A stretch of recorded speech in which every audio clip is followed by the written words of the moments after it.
Senators McCain and Rubio challenged. See how today's Arizona and Florida primaries could reshape Congress. Convincing world leaders. President Obama prepares to make the global climate change case. Disaster aftermath. People gather in the mountains of central Italy, remembering earthquake victims. And canonization celebration. The Catholic University of America's longtime link with Mother Teresa. Those stories and more on EWTN News Nightly for Tuesday, August 30th, 2016.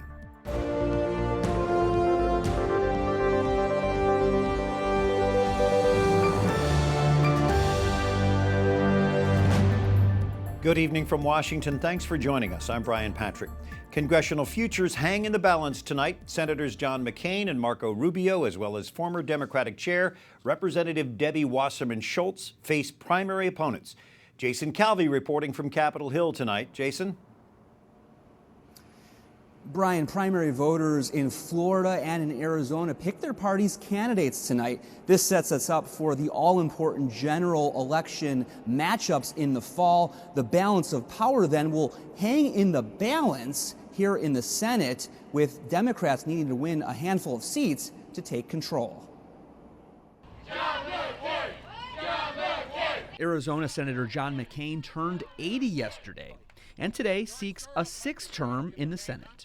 You can see by these young people that we've been inspired by so many of our young interns, well over 200 of them that have been working incredible hours and getting out the vote, and that's why we're very confident about the outcome today. But not if Republican challenger Kelly Ward has her way. She says McCain isn't conservative enough. Do we want to send an 80-year-old man back to Washington? Or do we want to have something different, a 47-year-old vibrant physician with a lot of real-life experience to put this country on the right track? A recent CNN poll puts McCain at 55%, Ward only 29%.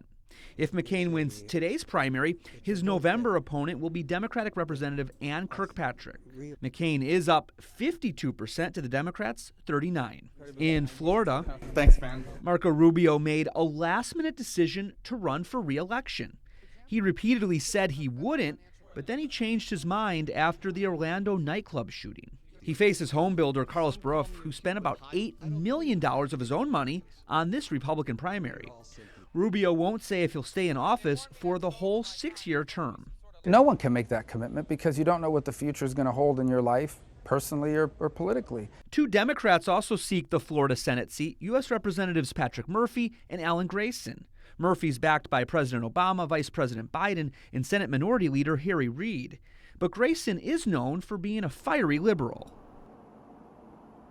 The Real Clear Politics average of polls for the general matchup in Florida puts Rubio ahead of Murphy by about 6 percentage points. There are some other races we're watching tonight, including in Florida for the U.S. House of Representatives. The former chairwoman of the DNC, Debbie Wasserman Schultz, who resigned after leaked emails showed staffers favoring Hillary Clinton over Senator Bernie Sanders. And tonight we're watching her race as she faces a primary battle. Bernie Sanders is endorsing her rival. Brian? Jason Calvi at the Capitol, thank you. Yahoo News reports the FBI warns officials to boost election security.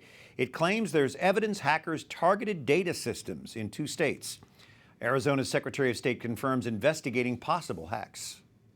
We took our entire voter registration database offline so it could be inspected by a cybersecurity team.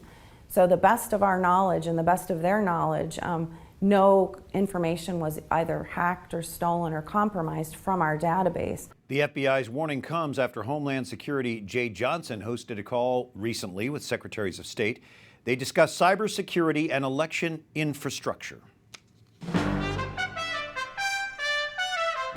Other stories our EWTN News Nightly team is covering in today's world. ISIS threatens to avenge the death of its spokesman. The terror group confirms Abu Muhammad al-Adnani was killed while overseeing military operations in northern Syria.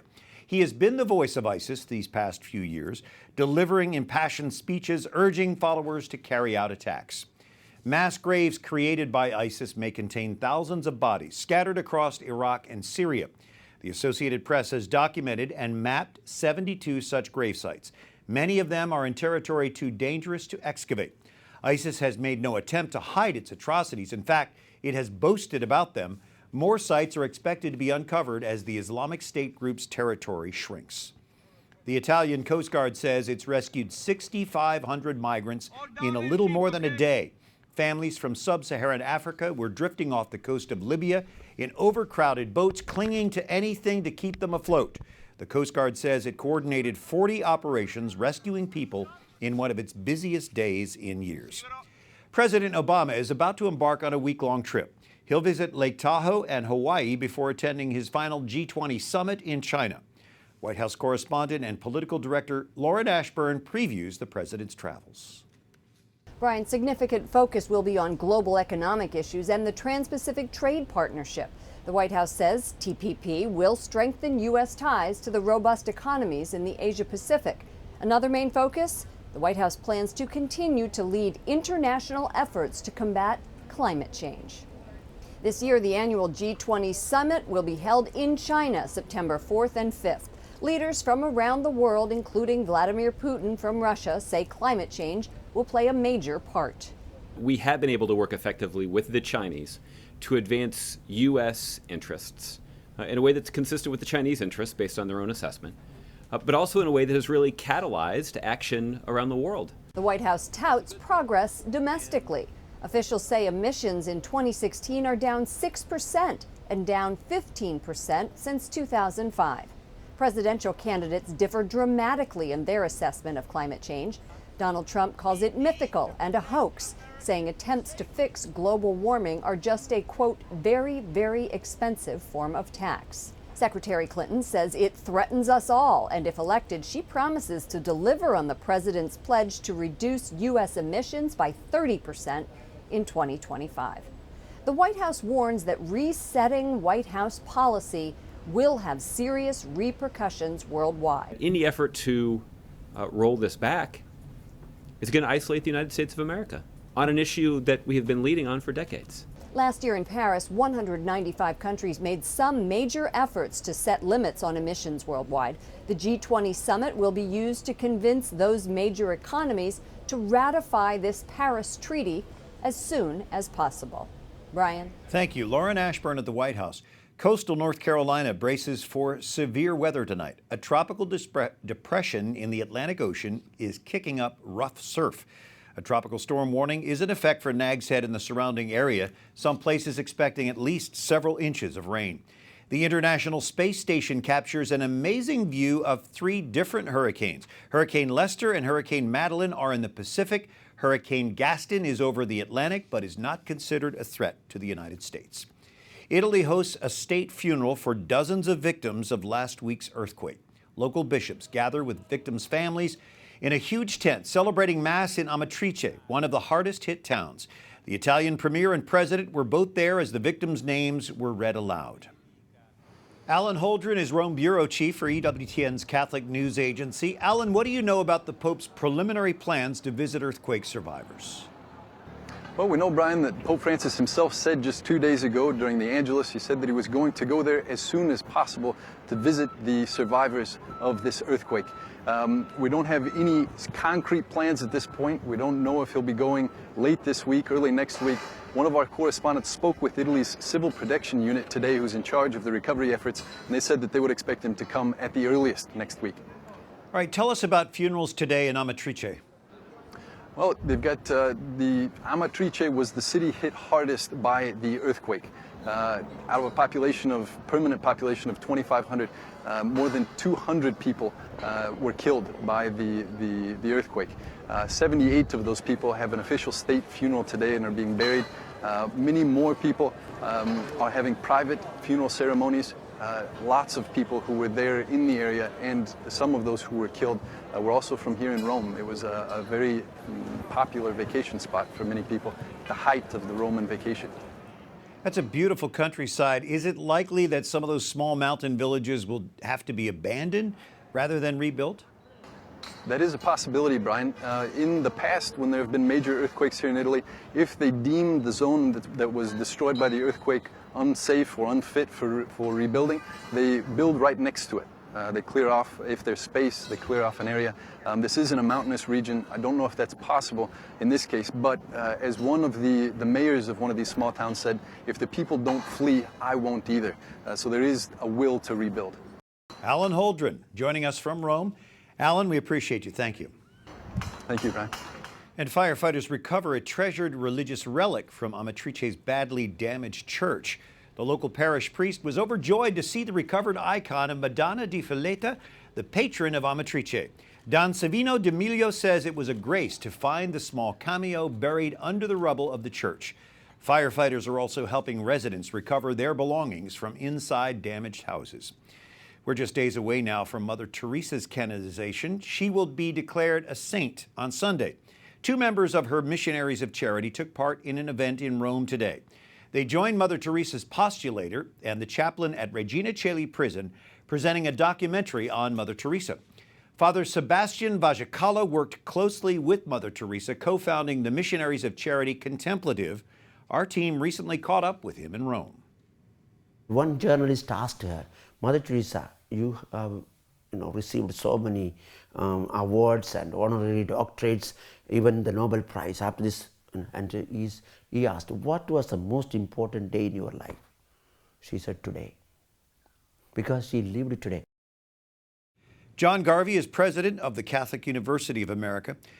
President Garvey, most of us came to know Mother Teresa in 1979 when she was awarded the Nobel Prize, but the Catholic University of America goes quite a few years before that. We do. In 1971, we gave her an honorary degree, and she was a very little-known figure. In fact, Cardinal O'Malley, who's now the chairman of our board, was working at the Centro Católico in Washington then, and he recalled being sort of drafted to come out to the ceremony and thought he'd just show up for a fellow religious. He said he didn't really know who Mother Teresa was at the time, so she was a little-known figure. And the Catholic University of America has a huge collection of Mother Teresa memorabilia. We've got 60 boxes. We have the American Catholic Historical Archive there, and in our archives, we've got records from beginning of Catholic Charities, from the U.S. Conference of Catholic Bishops, and a lot of famous Catholics. And we have 60 boxes, most of it given to us by Eileen Egan, who was a friend of Mother Teresa's and brought her to the States for the first time in 1960. Their correspondence, we've got pictures. There's even a Marvel comic book of Mother Teresa as the sort of hero, but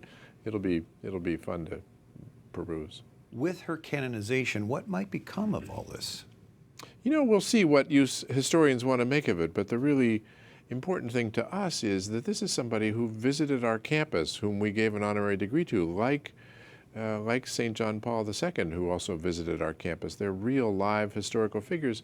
Bishop Sheen, who we hope someday will become a saint, taught philosophy there for a couple of decades. Right. But they are people who inspired us and our students and our university, and to have her records there is something that keeps her alive for us.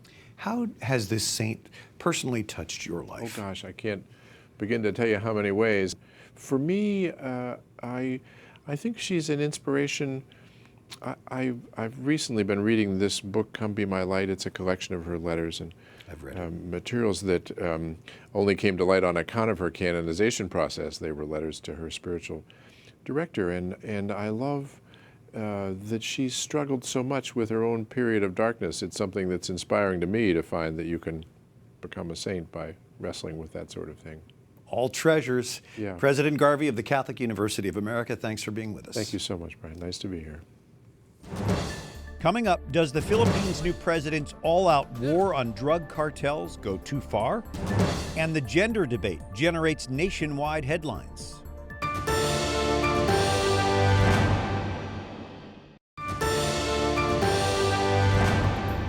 Today, the church celebrates St. Jean Jugan, a French woman who founded the Little Sisters of the Poor.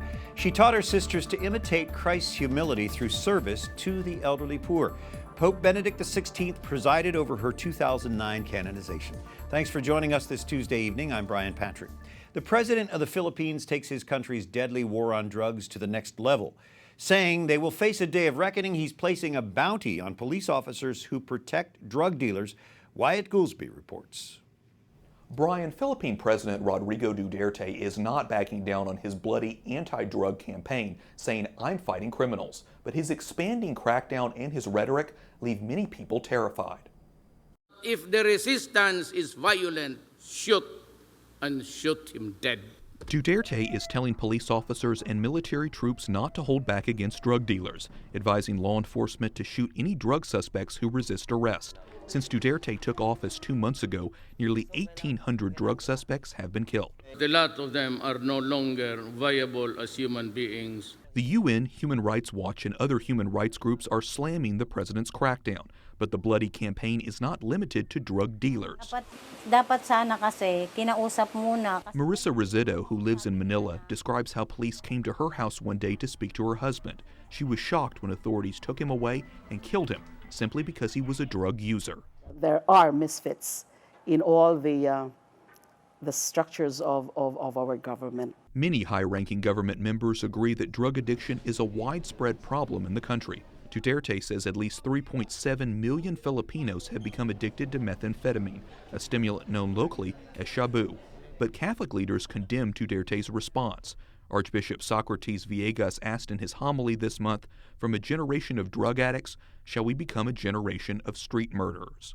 Dr. Matthew Bunson, an EWTN senior contributor, says Archbishop Villegas is concerned about the president's attempt to dehumanize thousands of people. It creates a culture of fear in the country.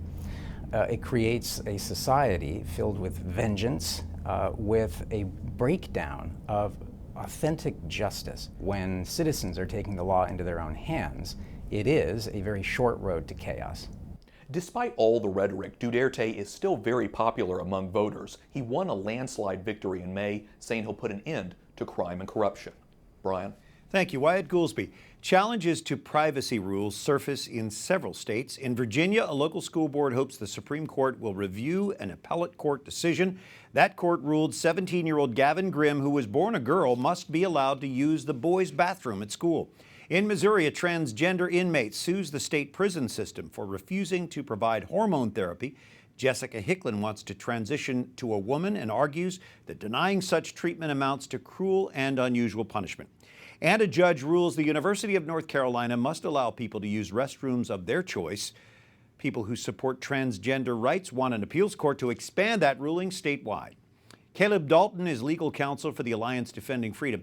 Caleb, what happens to the privacy rights of the majority in these cases? Well, the privacy rights of the majority are lost when you accept the government's overreach, when they have rejected common sense solutions to issues with people who are struggling with their sexual identity.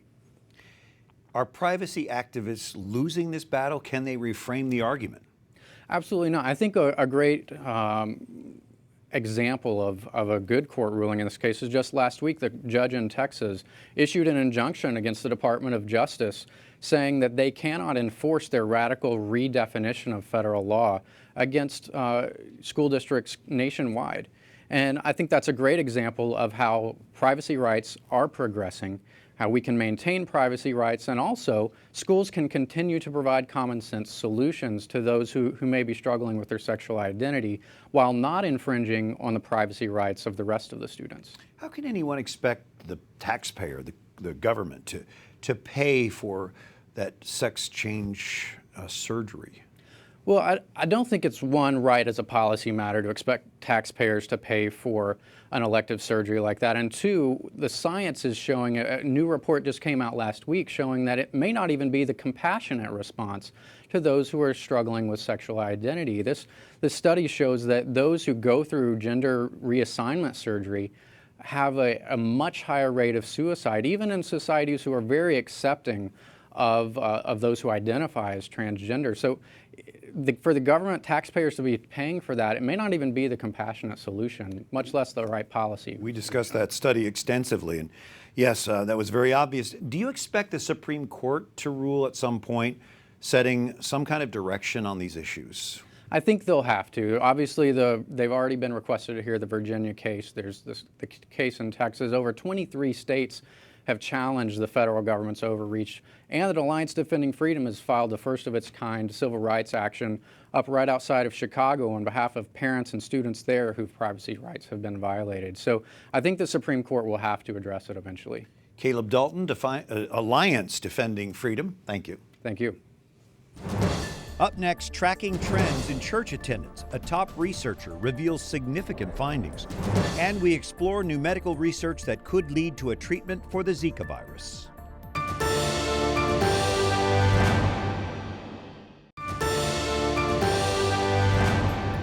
The Lord is gracious and merciful, slow to anger, and abounding in steadfast love. The Lord is good to all, and his compassion is over all that he has made. From today's responsorial, Psalm 145. Thank you for joining us on this Tuesday, August 30th. I'm Brian Patrick, and there's some promising new research in the fight against Zika. Scientists discovered that 3 existing drugs could be useful in counteracting the effects of that virus. Experiments so far have only been conducted in petri dishes, but the results are dramatic. It's still unclear, though, if the drug combination can penetrate a woman's body to treat the brain of her unborn baby impacted by the Zika virus. The results were first reported in Nature Medicine. And the Food and Drug Administration wants the entire U.S. blood supply to be screened for the Zika virus. Blood donated in Florida and Puerto Rico is already tested, and the FDA says that screening needs to be expanded.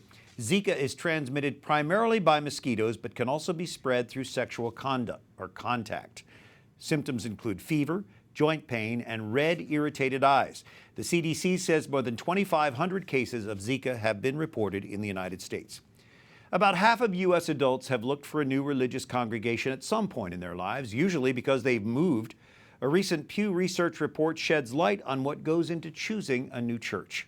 83% of Americans who have looked for a new place of worship say the quality of preaching plays an important role. 79% say they want to feel welcomed by clergy and lay leaders. For Catholics, nothing seems more important than location. 76% say location is a factor in their choice of a parish. We're joined by the author of the report, Dr. Bashir Muhammad, senior researcher for the Pew Research Center. So, do most Americans actually attend a service at a church before making a decision to join? Yes, they do. The vast majority of Americans attend a service first. And I think you touched on earlier what the reasons for that are. It's because what they're looking for is a warm welcome, and it's hard to figure that out without getting there. It's hard to know, how you're going to be welcomed or to know what the sermon's going to be like until you actually physically go into the church. Families hopefully attend church as a family. And so what role do the programs for children play in this choice? Well, as you might expect, the role of programs for children varies depending on the individual. For people who have young children at home, about 2/3 of them say that the quality of the programs for children play an important role in their decision making. What would you say is the demographic group that has spent the most time searching for the right church? The group that spends the most time searching for the right church? Well, I think it's probably the folks who attend the most. And one way that you can look at that is by thinking about the reverse. The folks who you see not looking, or looking, finding a church very quickly, are people who are not affiliated with a religion. About 7 in 10 people who are not affiliated with a religion go on and say that they haven't looked for a church. Yeah, and many of them, I'm sure, are not interested in a long-term commitment to a church. I wonder what else you've learned in the research about church attendance in the United States in general. I think one thing we saw that's really important to keep in mind is that church attendance can be very fluid for people. We asked people that don't attend religious services often whether or not there was ever a time in their life where they attended more often. And about half of the people that we asked said that they had at some point attended more often. We went on and asked, well, why is it that they don't attend as often as they used to? And most of them said that there was some practical issue that had gotten in the way. They had change in their job, or they had moved to a place where there wasn't a church close by. So even people that aren't attending regularly, it's not necessarily that they've distanced themselves from religion per se, so much as just they don't have access to a church that they're comfortable with. Life gets in the way sometimes. Dr. Bashir Muhammad with the Pew Research Center, it's really a pleasure to have you with us. Thank you for coming in. Thank you. And we want to thank you for joining us for EWTN News Nightly tonight. For our entire team, I'm Brian Patrick. Good night. God bless you.